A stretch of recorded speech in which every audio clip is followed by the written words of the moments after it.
దోశ దోశ ఎంత రౌండ్గా వేస్తే అంత ఎక్స్పర్ట్స్ అన్నట్టు. ఏది అట్లా కూడా రుద్దనీకి రాదు కొందరికి. నీకు వస్తుందా రా?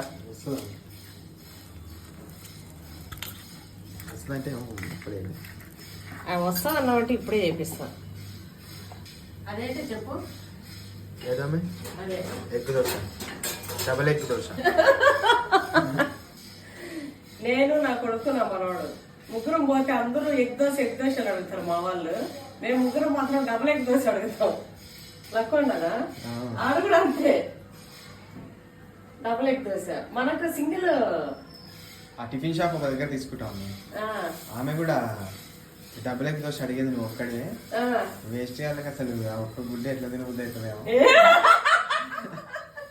ఆమె అనడం. మమ్మీ ఎట్లా తినాలి, అప్పుడప్పుడు 3 గుడ్లు వేయమని కూడా అడదాం అనుకుంటా. కానీ మమ్మీ మరి తిండి కోసం పుట్టినట్టు అన్నట్టు అనుకుంటుందని మా రాముడి కోసం వేసిన.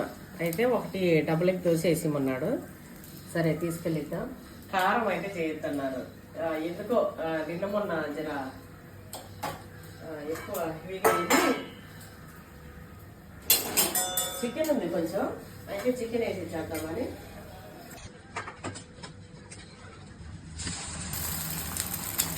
కానీ ఎగ్ దోశలకి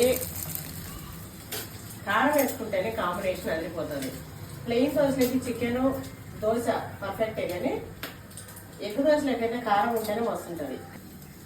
ఇంకా మా రాముడు ఇట్లా మెత్తకుండదు, ఆయనకి కడక్కుండాలి, పలుసగా కడక్కుండాలి.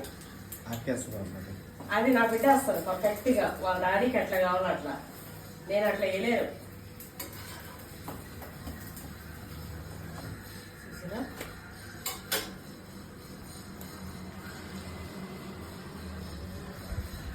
ఈరోజు మా టిఫిన్ ఇది. నేను నా గుడికి వేసుకొని తింటాం, ఇది మా రాముడికి ఇచ్చేసి.